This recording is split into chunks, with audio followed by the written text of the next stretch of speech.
Allahu Akbar, Allahu Akbar, walillahil hamd. Wa qala Allah Ta'ala fi kitabihil karim, a'udzu billahi minasy syaithanir rajim. Wa may yuti'illaha wa rasulahu faqad faza fawzan 'azima. Shadaqallahul 'azim. Saudaraku kaum muslimin dan muslimat yang sangat dimuliakan oleh Allah Subhanahu wa taala. Marilah kita bersyukur kepada Allah, di mana pada hari ini umat Islam telah dikembalikan oleh Allah kepada jati dirinya sebagai seorang manusia yang suci, dikembalikan pada kesuciannya oleh Allah, dikembalikan kepada kefitraannya oleh Allah. Ia bagikan seorang bayi yang barusan lahir dari kandungan ibunya. Ia tidak memiliki beban dosa. Ia yang lahir dalam bentuk wajah dan mental yang baru, berpakaian yang baru, bahkan berjiwa tauhid yang tinggi kepada Allah Subhanahu wa taala. Kenapa demikian ini, saudaraku kaum muslimin dan muslimat yang sangat dimuliakan oleh Allah? Kalau kita melihat perjalanan hidup manusia di muka bumi, ada dua macam bentuk dosa yang diperbuat manusia di muka bumi ini. Di mana dosa yang pertama adalah dosa yang berhubungan dengan Allah. Manusia hidup di muka bumi ini tidak bisa lepas dari dosa yang berhubungan dengan Allah. Kenapa demikian ini? Karena manusia selalu berkomunikasi, berhubungan, bahkan bersandarkan diri kepada Allah, sehingga manusia banyak melakukan dosa kepada Allah Subhanahu wa taala. Lalu bagaimana bentuk macam dosa yang berhubungan dengan Allah? Banyak dosa-dosa yang perbuat manusia di hadapan Allah ini, saudara. Meninggalkan sholat 5 waktu dalam satu hari satu malam itu adalah merupakan dosa kepada Allah. Tidak menjalankan ibadah puasa di dalam bulan suci Ramadan itu pun dosa kepada Allah. Tidak menunaikan ibadah zakat bagi mereka yang sudah mampu menunaikan ibadah zakat itu pun dosa kepada Allah. Tidak menjalankan perintah Allah dan tidak menjauhi larangan Allah itu pun dosa kepada Allah. Banyak dosa-dosa yang diperbuat manusia di hadapan Allah Subhanahu wa taala ini.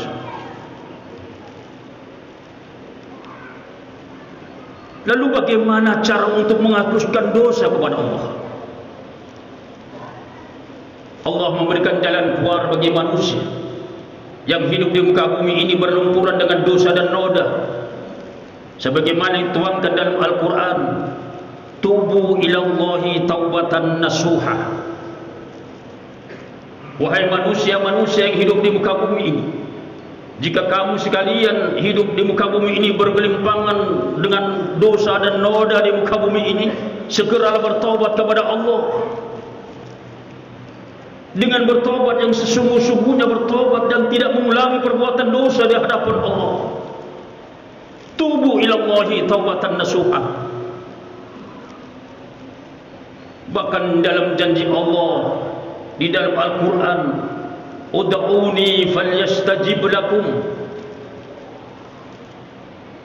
Mintalah kepadaku, berdoalah kepadaku, falyastajib lakum, pasti akan aku kabulkan doa-doa kalian. Ini janji Allah, saudara.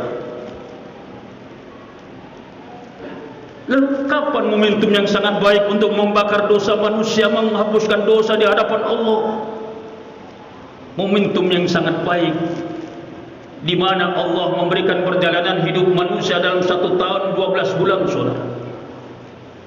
Di antara 12 bulan hanya 1 bulan yang mendapatkan prioritas dari Allah bagi umat Islam, bagi umat Muhammad Rasulullah sallallahu alaihi wasallam untuk menghapuskan dosa di hadapan Allah, yaitu bulan suci Ramadan, saudara, yang barusan saja meninggalkan kita semuanya ini, saudara. Mari kita adakan introspeksi dalam diri kita masing-masing selama 1 bulan penuh di dalam bulan suci Ramadan. Kita pergunakan untuk apa? Sudahkah untuk bertobat kepada Allah? Sudahkah digunakan untuk melakukan amal kebajikan, menjalankan perintah Allah? dan menjauhi segala larangan Allah di dalam bulan suci Ramadan sudah meninggalkan kita ini, saudara. Atau sebaliknya, justru di dalam bulan suci Ramadan selama 1 bulan penuh kita gunakan untuk berbuat maksiat kepada Allah, meninggalkan segala perintah Allah, dan bangga apa yang telah dilarang oleh Allah dikerjakan di muka bumi ini, saudara. Bahkan banyak saudara-saudara kita yang makan minum di siang hari ditontonkan kepada kita, saudara-saudara kita yang sedang menjalankan ibadah puasa. Sungguh alangkah bodohnya manusia semacam ini, saudara. Sungguh alangkah bodohnya manusia semacam ini, yang oleh Allah diberikan umur panjang oleh Allah, yang bisa bertemu pada bulan suci Ramadan digunakan maksiat kepada Allah, digunakan untuk menjauhkan diri kepada Allah. Belum tentu umur kita akan bertemu kembali pada bulan suci Ramadan yang akan datang, saudara. Dan sebaliknya, saudaraku kaum muslimin, sungguh alangkah bangganya manusia, alangkah beruntungnya manusia yang oleh Allah diberikan kesempatan hidup di dalam bulan suci Ramadan, digunakan untuk bertobat kepada Allah, digunakan untuk menjalankan perintah Allah dan menjauhi larangan Allah, melakukan amal kebajikan di hadapan Allah Subhanahu wa taala. Sungguh alangkah bahagianya orang semacam ini, saudara. Ma'asyiral muslimin dan muslimat yang sangat dimuliakan oleh Allah Subhanahu wa taala.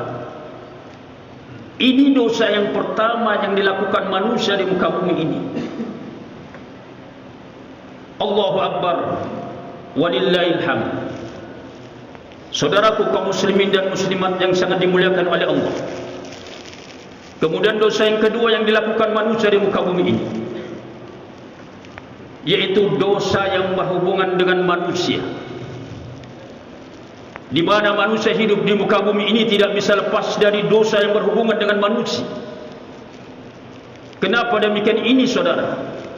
Karena manusia ini selalu berkomunikasi, selalu berhubungan di antara manusia satu dengan manusia lain, melakukan interaksi hubungan antara satu manusia dengan manusia yang lain, dan disitulah melakukan dosa di antara manusia, saudara.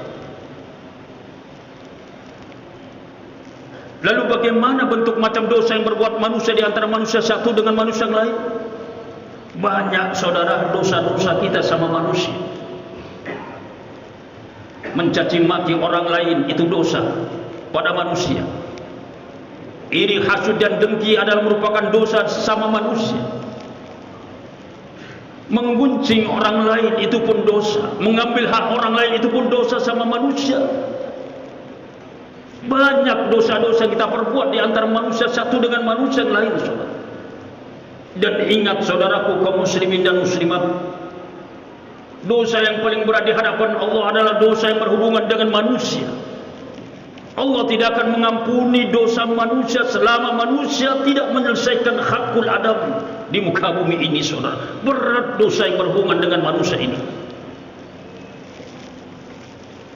Ini pernah dilakukan, dicontohkan baginda Rasulullah Muhammad sallallahu alaihi wasallam, di mana ketika Rasulullah Muhammad sallallahu alaihi wasallam 10 hari mau meninggalkan dunia, beliau menyelesaikan hakul adam. Beliau mengumpulkan seluruh umatnya di depan masjid pada hari Jumat, dan beliau berkhutbah di hadapan umatnya. Ayyuhal muslimun, man kanat lahu madlamatun falyaqtashu minni qabla al-qisasi fi yaumil qiyamah. Wahai seluruh umatku, barangkali selama perjalanan hidup engkau berdampingan denganku, selama aku menjadi seorang rasul, sebagai seorang nabi, bahkan sebagai kepala pemerintah negara, aku melakukan kesalahan yang besar di antara kalian, atau sebaliknya engkau punya rasa dendam kepadaku, kata Rasulullah, maka balaslah pada hari ini sebelum aku dikisos oleh Allah besok pada hari kiamat, saudara. Bayangkan, saudara, seorang nabi yang terjaga dari dosa, yang terjaga dari maksum, mengakui kesalahan-kesalahan yang dilakukan di hadapan umatnya, saudara. Seluruh umat itu menangis. Mereka kagum pada Rasulullah, seorang pemimpin yang mengakui kesalahan di hadapan umatnya, yang penuh tanggung jawab di hadapan Allah dalam pergaulan sama manusia ini, saudara. Saudaraku kaum muslimin dan muslimat yang sangat dimuliakan oleh Allah. Lalu apa yang terjadi, saudara? Di tengah-tengah khutbah Rasulullah di hadapan umatnya, berteriaklah salah satu sahabat Nabi yang bernama Uqasah bin Muhsin, berteriak dari jauh, "Ya Rasulullah, ya Muhammad, nama kami adalah Uqasah bin Muhsin, ya Rasulullah. Pada hari ini kami akan menuntut balas selama dendam yang ada dalam diri kami, ya Rasulullah." Beliau Rasulullah menangis dan meneteskan air mata, saudara. Ternyata di antara sekian banyak umatku masih ada rasa dendam yang sangat besar yang tertuangkan dalam dirinya. Ini seandainya tidak aku selesaikan di muka bumi ini, lalu bagaimana tanggung jawab saya di hadapan Allah akan dikisus oleh Allah. Lalu Uqasah itu dipanggil oleh Allah, disuruh ke depan. Lalu ditanya oleh Rasulullah, "Wahai Uqasah, apa yang kau dendamkan selama ini kepadaku?" Jawab Uqasah dengan tertunduk di hadapan baginda Rasulullah, "Wahai Rasulullah, engkau adalah utusan kami, engkau adalah nabi kami, pemimpin kami. Kami mempunyai rasa dendam di antara kami kepada engkau, ya Rasulullah, selama hidup. Dendam yang kami rasakan dalam diri kami terhadap engkau, ya Rasulullah. Masih ingatkah engkau di dalam perang Badar, engkau mengeluarkan cambuk, di mana ujung cambuk itu mengenai punggung kami, ya Rasulullah, sakit, ya Rasulullah. Dan itu masih teringat dalam diri kami, ya Rasulullah. Dan itu masih terdendamkan dalam diri kami, ya Rasulullah. Maka pada hari ini kesempatan untuk melakukan dendam kami kepada engkau, ya Rasulullah." Nabi meneteskan air mata, mengingat bahwa terjadi semacam itu. "Lalu apa yang kau inginkan, wahai Uqasah? Mana cambuk yang pernah kau keluarkan di dalam perang itu, ya Rasulullah?" Cambuk itu diambil oleh Abu Bakar di rumahnya Fatimah, lalu diserahkan kepada Rasulullah, lalu diserahkan kepada Uqasah bin Muhsin. "Wahai Rasulullah, turunlah dari mimbar, ya Rasulullah. Kami akan mencambuk engkau, ya Rasulullah, di hadapan umat, sehingga disaksikan oleh umat, sehingga dendam kami sudah terselesaikan pada hari ini. Demi hakul Adam, apa yang diinginkan oleh Uqasah, Nabi menurut, ikut apa yang dilakukan Uqasah bin Muhsin, saudara. Di tengah-tengah lapang Rasulullah, seluruh umat menangis. "Wahai Rasulullah, biar dendam ini tidak terlarut-larut dalam tubuh kami dan jiwa kami, ya Rasulullah. Bukalah punggungmu, ya Rasulullah. Kami akan mencambuk engkau, ya Rasulullah." Apa yang terjadi, saudara? Dibuka punggung Rasulullah sedikit terlihat, maka tersungkurlah Uqasah bin Muhsin dan menangis di pangkuan Rasulullah. Terlihat sebuah kejujuran dalam diri Rasulullah, kearifan dan kebijakan daripada Rasulullah yang sangat besar dalam kehidupannya, saudara. Akhirnya Uqasah bin Muhsin menangis dan menangis terseduh-seduh di hadapan Rasulullah, dan didekaplah tubuh Rasulullah seraya mengucapkan dalam dirinya, "Ya Rasulullah, hanya ini yang aku inginkan, ya Rasulullah, agar tubuhku bisa tersentuh dengan tubuhmu, agar besok tidak tersentuh oleh api neraka, agar tubuh kami selamat dari siksa neraka, ya Allah, ya Rasulullah." Ini, saudara kaum muslimin, betapa besarnya perjuangan Nabi dalam mewujudkan, dalam menegakkan kebenaran, dalam menyelesaikan hakul Adam di muka bumi ini, saudara. Saudaraku kaum muslimin dan muslimat, jadi berat dosa yang berhubungan dengan manusia, saudara. Jangan enak-enak kita hidup, di mana nantinya kita akan dimintai pertanggungjawaban di hadapan Allah akan dosa-dosa yang berhubungan dengan manusia ini, saudara. Lalu bagaimana caramu untuk menghapuskan dosa yang berhubungan dengan manusia ini, saudara? Tidak ada lain adalah saling bersilaturahim, saling berjabatan tangan, saling memaafkan di antara manusia satu dengan manusia yang lain. Lalu kapan momentum yang sangat baik untuk menghapuskan dosa di antara manusia satu dengan manusia yang lain ini? Allah memberikan perjalanan hidup manusia dalam 1 tahun 12 bulan. Di antara 12 bulan itu hanya 1 bulan yang mendapatkan prioritas untuk menyelesaikan hakul Adam di muka bumi, yaitu bulan Syawal, saudara. Di mana bulan Syawal itu adalah merupakan bulan yang telah diberikan oleh Allah untuk menyelesaikan dosa-dosa sama manusia. Ini sebuah momentum yang sangat baik, saudara. 1 Syawal jadikan bulan yang sangat indah dalam kehidupan kita untuk menyelesaikan hakul Adam. Jadikanlah momentum yang sangat baik untuk saling bersilaturahim,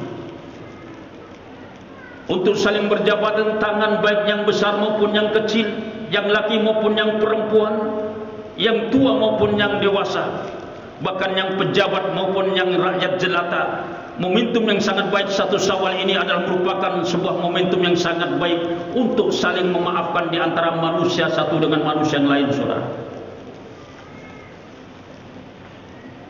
Kalau manusia ini sudah menyelesaikan hakullah di dalam bulan suci Ramadan dan menyelesaikan hakul Adam di dalam bulan Syawal ini, maka inilah yang dinamakan fitrah manusia. Dikembalikan kesucian manusia, sebagaimana seorang bayi yang lahir dari kandungan ibunya, ia tidak memiliki dosa baik kepada Allah yang sudah diselesaikan pada bulan suci Ramadan, dan tidak mempunyai dosa di antara manusia yang kita selesaikan pada bulan Syawal ini. Oleh karena itu, saudara kaum muslimin, marilah di hari yang penuh bahagia ini kita sambut dengan penuh khidmat di hadapan Allah, dengan memperbanyak takbir, tahlil dan tahmid di hadapan Allah, agar nantinya di dalam bulan Syawal ini, 1 Syawal ini, kita diberikan rahmat dan berkah oleh Allah, sehingga menjadi manusia pemenang dalam bulan suci Ramadan, menjadi husnul khatimah. Dan janganlah di hari yang penuh bahagia ini kita kotori dengan makan minum yang berlebihan, pemborosan harta benda untuk foya-foya, makan minum yang berlebihan, mabuk-mabukan, karena itu adalah pemborosan setan yang dilaknat oleh Allah Subhanahu wa taala. Dan selain itu, marilah di hari yang penuh bahagia ini kita harus ingat kepada saudara-saudara kita yang pada saat ini menderita sakit, terbaring di rumah sakit, terbaring di rumah, dan mereka tidak bisa merasakan kebahagiaan sebagaimana yang kita rasakan bahagia pada pagi ini. Marilah kita santuni, kita jenguk, kita doakan semoga mereka-mereka itu diberikan kesabaran oleh Allah, diberikan sehat dan panjang umur, bisa bertemu kembali pada bulan suci Ramadan yang akan datang, saudara. Dan yang lebih penting lagi, saudara, di hari yang penuh bahagia ini, mari kita ingat kepada anak-anak yatim, di mana hari-hari yang penuh bahagia ini mereka tidak tersentuh kasih dan sayang dari kedua orang tuanya, sebagaimana layaknya anak-anak kita yang pada saat ini berpakaian baru, bersepatu baru, berwajah baru, menikmati kebahagiaan hari raya Idul Fitri ini. Tapi mereka, saudara, mereka hanya menggigit jari, meminta uluran dari tangan-tangan orang dermawan untuk menyantuni mereka. Dan itu seandainya terjadi dalam kehidupan rumah tangga kita, saudara kita, keluarga kita, apa yang kita lakukan di hadapan mereka, saudara? Hanya satu, santulinlah anak-anak yatim yang ada di sekitar ini, saudara. Mudah-mudahan Allah memberikan berkah dalam kehidupan kita ini, saudara. Dan sebagai tendensi dalam khutbah ini, marilah jaga kesucian, baik kesucian yang telah diberikan oleh Allah maupun kesucian yang sudah kita selesaikan dalam bulan Syawal ini. Mudah-mudahan Allah menjadikan kita menjadi orang yang muttaqin, selamat dunia sampai di akhirat, dan mati dalam keadaan husnul khatimah. Amin, Allahumma amin. Saudaraku kaum muslimin dan muslimat yang sangat dimuliakan oleh Allah Subhanahu wa taala. Allahu akbar, Allahu akbar, Allahu akbar, walillahil hamd. Demikian inilah sedikit uraian khutbah saya ini.